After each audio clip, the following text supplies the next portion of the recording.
Hey friends, and welcome back to English Podcast for Listening and Speaking. Here, we explore the beauty of the English language, not through hurried lessons, but through a calm, story-rich journey, helping you truly absorb and understand.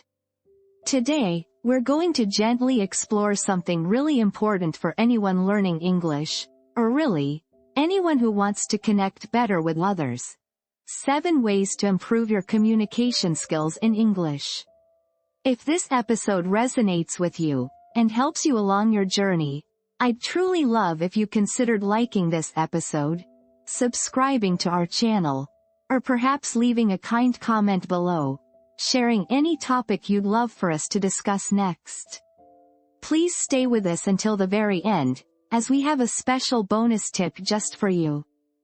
Alright, let's dive into our very first tip, and it's one that often gets overlooked, but it's incredibly powerful when you're speaking English, especially if it's not your first language. This tip is all about your speaking speed. Now, you might feel a natural urge to speak quickly, maybe to keep up, or because you're nervous. But I want to gently suggest something different. Try to speak just a little bit slower than you usually would. Think about it not as slowing down, but as giving your words, and the listener, a little more space to breathe. When you speak at a slightly calmer pace, a beautiful thing happens. Your words become clearer, each sound has a chance to form fully, and your thoughts can actually catch up with your tongue. This isn't just about pronunciation, though it certainly helps with that. It's about clarity of message. When you rush, sometimes words can blend together, or you might even stumble over what you're trying to say. But when you slow down, even just a little, you create a pathway for your message to be received without friction. And hand in hand with speaking a little slower, comes the magic of pausing. Think of pauses as little moments of silence that truly amplify your speech. There are 2 main ways to use them. Firstly, pause just for a moment before you begin to speak. It's a very subtle thing, but it signals to your listener that you are about to share something, and it gives you a tiny breath to collect your thoughts. It's like a gentle invitation to listen. Secondly, and perhaps even more effectively, use pauses between phrases, not just between sentences, but within them, when you are moving from one idea to the next. These aren't awkward silences. Oh no, quite the opposite. These are intentional breaks that allow your listener to process what you've just said, to digest the information, and to prepare for the next part of your thought. It's incredibly helpful for English learners, as it gives their minds that extra fraction of a second to keep up with your words. Using these pauses also shows attentiveness, not just to your own thoughts, but to your listener. It communicates, non-verbally, that you are considering them, that you want to be understood. It signals thoughtfulness and presence. It's as if you're saying, I care enough about what I'm saying, and about you understanding it, to give these words the space they need. It makes you sound more confident, more in control, and ultimately, much clearer. So, embrace the power of a slightly slower pace and the gentle art of the pause. Now, let's gently move on to our second tip, which builds beautifully on the idea of giving our words space. This tip is all about how you use emphasis and intonation to truly convey the meaning behind your words. It's like adding color and depth to your communication. Think about it this way. The same words can mean completely different things depending on which word you stress, or how your voice rises and falls. It's not just what you say, but how you say it. This is where the music of English comes alive. When you emphasize certain words, or use a rising or falling intonation, you're guiding your listener, helping them understand what's most important, what you feel, or what you want them to focus on. Let's take an adverb, like, definitely. If I say, I definitely want to go, my emphasis on, definitely, makes it sound very strong, very certain. But if I said, I definitely want to go, the emphasis shifts to my desire, perhaps implying a contrast, like maybe I don't have to go, but I want to. See how a small shift can change the feeling? You can also vary your volume, not by shouting, but by making certain words just a touch louder, or softer, to draw attention. It's a subtle dance. A slightly louder word can highlight its importance, while a softer, more reflective tone can convey intimacy or thoughtfulness. It's like painting with your voice. And when you want to highlight a particular idea, or draw attention to something you find particularly captivating, there are some lovely phrases that can really help you. For example, if you're talking about a book or a movie, you could say, "What's interesting about it is that the main character grows so much throughout the story." Or, if you're sharing a personal connection to something, you might use, "What I like about it is the way the community came together."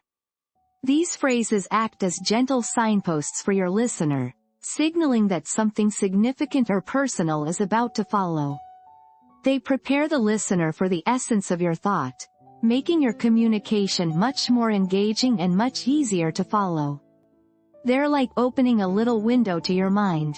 Now, let's gently glide into our third tip, one that's incredibly practical and can make an immediate difference in how clearly you are understood. This tip is all about practicing clear enunciation. Imagine each word as a delicate sculpture, and enunciation is the art of shaping it so that every detail is perfectly visible.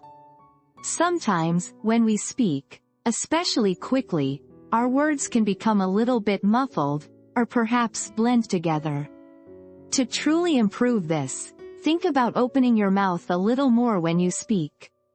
It might feel a bit unusual at first, perhaps even a little exaggerated, but it gives your tongue and lips the space they need to form each sound distinctly. It's like giving your voice more room to breathe and express itself. And speaking of lips, try to exaggerate your lip movements, especially when practicing. For sounds like P, B, M, F, V, and W, your lips play a crucial role. Consciously moving them more fully helps to define those sounds. You don't need to do this in everyday conversation, but in practice, it builds the muscle memory for clearer speech. A wonderful way to practice this is right in front of a mirror. It might feel a little silly at first, but it's incredibly effective. Watch yourself as you speak. See how your mouth moves, how your lips form the sounds. It gives you immediate visual feedback, allowing you to adjust and refine. You become your own gentle, observant coach. And here's a little secret for your practice sessions. Try overpronouncing. Yes, really. When you're practicing alone, consciously overpronounce each syllable, each vowel, each consonant. Make the sounds bigger, more distinct than you would in natural conversation. It's like a vocal warm-up for clarity. By doing this, you're training your mouth and tongue to work harder, and when you return to normal speaking, the natural clarity that emerges will be much, much improved. It's a bit like a dancer practicing a move with extra precision, so that when they perform, it flows effortlessly. And with that, we've reached the halfway point of our journey through these communication tips. It's been quite a mindful exploration so far, hasn't it? Perhaps now is a good moment to just pause for a second, take a deep breath, and maybe grab a sip of water or tea. Just a little moment for yourself, to let these ideas gently settle in. As you take that moment, I want to gently introduce you to a wonderful resource that can truly help you put these tips into practice and elevate your English communication skills even further. It's a platform called Cambly. Many of you might already be familiar with it, and for good reason. Cambly offers you the chance to connect with native English speakers from around the world, directly from the comfort of your home, and practice your English in real conversations. And here's something special just for you, my dear listeners. Cambly is offering a completely free 10-minute lesson to help you get started and experience what it's like. Think of it as a gentle introduction, a little taste of what personalized English learning can feel like. And if you find that it resonates with you, they're also providing a generous 40% discount on their 12-month plans, which is a fantastic opportunity for sustained, long-term improvement. What I truly appreciate about Cambly, and why I believe it aligns so well with our calm and reflective learning style, is the personalized nature of the experience.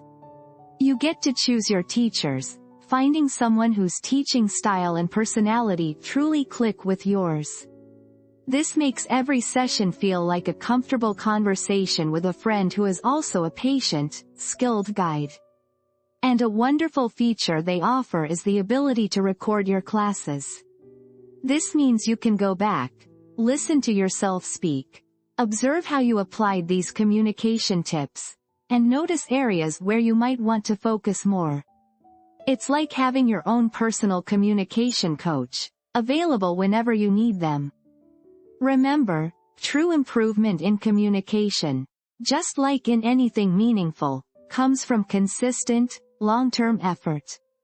Cambly provides that space for continuous growth, helping you transform these tips into natural, effortless habits. So, consider exploring it, perhaps starting with that free 10-minute lesson, and see how it feels.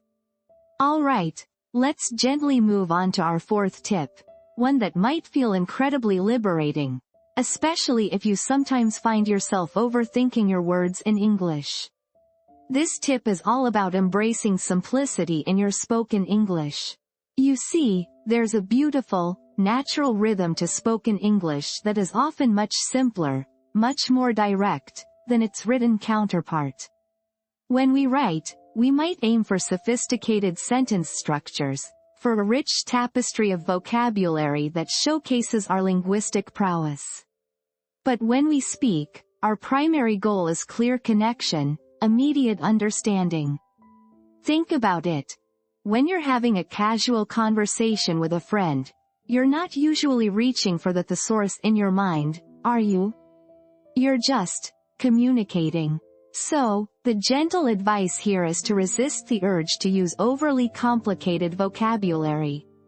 Sometimes, we feel a pressure to use big words, to sound intelligent, but in spoken communication, this can actually create a barrier. Simple, direct words often carry more weight, more clarity, and make your message much more accessible to your listener. It's like clearing a path through a dense forest. A straightforward path is always easier to navigate. Instead of hunting for that perfectly obscure synonym, focus on being clear. This often means using repetition, not in a boring way, but by rephrasing an idea slightly differently if you feel it wasn't fully grasped the first time. It means relying on straightforward expressions, the kind that native speakers use every day without a second thought. These simple phrases are like the building blocks of natural conversation. Consider, for a moment, the IELTS speaking test. It's often believed that using extremely complex vocabulary is the key to a high score. But what examiners often value more is what they call flexible vocabulary, rather than just complex vocabulary. What does that mean? It means being able to use the right word at the right time, clearly and naturally, without hesitation or stumbling. It means being able to rephrase your thoughts effortlessly if needed. A truly flexible vocabulary allows you to simplify your message when clarity is paramount, and to elaborate when nuance is required. It's not about showing off how many difficult words you know, but about showing how well you can use the language to convey your thoughts effectively. So, let go of the pressure to sound overly academic when you speak. Embrace the elegance of simplicity. Let your words flow naturally, clearly, and with a gentle, inviting ease. Now, let's gently shift our focus to something equally powerful, yet often unspoken. Our fifth tip is all about leveraging nonverbal communication. Think about it. A conversation isn't just about the words we choose, but also about the silent symphony of our body, our face, our eyes. These unspoken cues can speak volumes, often more loudly than any sentence. Consider the gentle power of eye contact. When you look someone softly in the eyes as they speak, it conveys attentiveness, respect, and a genuine interest in what they're saying. It builds a quiet bridge of connection between you and the other person. It's not about staring, of course, but about maintaining a comfortable, engaging gaze that shows you are present, that you are listening. Then there are gestures. Our hands, our arms, can gently underscore our words, adding emphasis and visual interest. A slight nod, an open palm, a relaxed posture. These signals can make your listener feel more at ease, more receptive to your message. And, of course, a warm, genuine smile. A smile is a universal language of welcome and friendliness. It can instantly disarm tension and create a more inviting atmosphere, making you seem approachable and confident. Let's try a little thought experiment, a quiet demonstration. Imagine you want to ask someone for a pen. Now, think about the different ways you could do it, not just with words, but with your body. You could say, "Could I borrow a pen, please?" while looking at the floor, perhaps with your arms crossed, your voice flat. What feeling does that convey? Maybe a lack of confidence, or even a slight disinterest. Now, imagine saying the exact same words, "Could I borrow a pen, please?"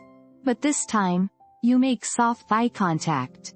You offer a gentle, small smile, and you slightly open your hand as if indicating you're ready to receive it. Feel the difference? The words are the same, but the nonverbal cues transform the interaction entirely, making it feel open, polite, and cooperative. This silent language becomes incredibly relevant in situations like job interviews or the IELTS speaking test. In an interview, your body language can convey confidence, professionalism, and enthusiasm long before you utter a single word.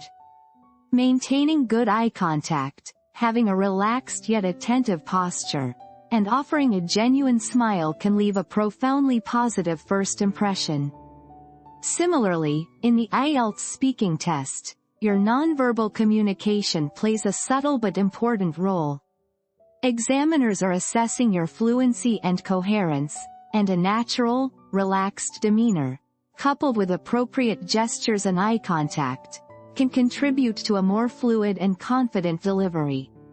It shows that you are comfortable communicating, not just reciting words. So, as you practice your English, remember to also practice the quiet, powerful art of nonverbal communication. Let your whole self speak. Now, let's gently glide into our sixth important tip, one that might seem a little less about the English language itself, and more about the thoughts behind it. This tip is all about developing your ideas for effective communication. Think about it. Before you can truly communicate something beautifully and clearly in English, or in any language for that matter, you need to have the ideas themselves. You can't share what isn't there, can you? So, having well-formed thoughts, opinions, and information is absolutely fundamental. It's like having the ingredients before you start to bake. To gather these ingredients, I really encourage you to read and watch diverse content. Don't limit yourself. Explore topics that genuinely interest you, but also gently push yourself to explore new ones. For instance, consider exploring platforms like The Conversation. It's a wonderful resource where academics write about current events and research in an accessible way. Reading articles there can expose you to a rich variety of viewpoints and provide you with ready-made ideas to discuss. Similarly, Curiosity Stream, is fantastic for watching documentaries that expand your knowledge on countless subjects. When you engage with such content, you're not just absorbing information, you're building a reservoir of ideas and insights that you can then draw upon when you speak. As you consume this content, gently ask yourself, what do I think about this? How does this make me feel? Do I agree or disagree, and why? This internal dialogue is so important. Beyond just absorbing, it's vital to practice bringing these ideas to the surface. A simple yet incredibly powerful practice is to use, "What do you think of?" questions. Pick a topic, any topic, perhaps something you just read about on The Conversation, or saw on Curiosity Stream, and ask yourself, or a trusted friend, what do you think of this topic? Then, try to articulate your thoughts. It doesn't have to be perfect. The goal is to get your brain used to forming and expressing opinions. Another gentle method for cultivating your ideas is using flashcards. You might be familiar with flashcards for vocabulary, but they can be wonderful for ideas too. On one side, write a broad topic, like climate change, or the future of work. On the other side, jot down a few key ideas, statistics, or arguments related to that topic. This helps you organize your thoughts and recall them quickly when you're speaking. It's a quiet way to build your mental library of thoughts, ready for you to share them with clarity and confidence. Because remember, powerful communication starts with powerful ideas. Now, let's move on to our seventh and final tip. A truly insightful way to refine your communication skills. Learning by gently copying others. This might sound simple, but it's incredibly powerful, almost like quietly observing a master craftsman at work and then trying to replicate their beautiful movements. The idea here is to watch and listen very carefully to great English speakers. Think of people who captivate audiences, who speak with a certain grace and impact. Individuals like Barack Obama, with his measured cadence and thoughtful pauses, or Oprah Winfrey, whose warmth and emphatic delivery draw you in, or even motivational speakers like Jim Rohn, known for his clarity and impactful phrasing. These are just a few examples. You might have your own favorites. The key is to find speakers whose style resonates with you, people who you feel communicate effectively and beautifully in English. When you observe these speakers, don't just listen to their words. Pay very close attention to how they speak. Notice their speed. Do they speak quickly, or do they slow down for important points? Often, you'll find they vary their pace intentionally. Observe their use of stress and intonation, how they emphasize certain words or phrases to convey meaning, much like we discussed earlier. Watch their body language, their gestures, their eye contact, their subtle facial expressions, even their smiles. Do they use their hands to illustrate points? Do they maintain a steady gaze? Also, pay attention to the simplicity of their language. Even brilliant speakers often use clear, direct English, avoiding overly complex vocabulary when a simpler word will do. And, of course, notice their clarity. How well they enunciate, how their words flow smoothly and are easy to understand. It's like they paint a clear picture with every sentence. Now for the gentle practice part. Once you've observed a great speaker, choose just 2 or 3 sentences that they said. Don't pick a whole paragraph, just a small, manageable chunk. Then, record yourself mimicking those sentences, trying to copy their speed, their stress, their intonation, and even their gestures if you can. Listen back to your recording. How close did you get? What can you adjust? Don't judge yourself harshly. This is a quiet, reflective practice. Do this just for a few minutes each day, perhaps choosing a new set of sentences each time. Over time, you'll find that elements of their excellent communication style will start to subtly weave their way into your own. It's a beautiful way to absorb great communication habits, little by little. Now, before we wrap up our discussion on communication, I want to share a little bonus tip, something truly powerful that can transform your conversations and build deeper connections. It's a very simple question, but its impact is profound. And that question is, what do you mean exactly? Think about it. How many times have you been in a conversation where something was said, and you weren't quite sure what the other person intended? Or perhaps they used a phrase you didn't fully grasp.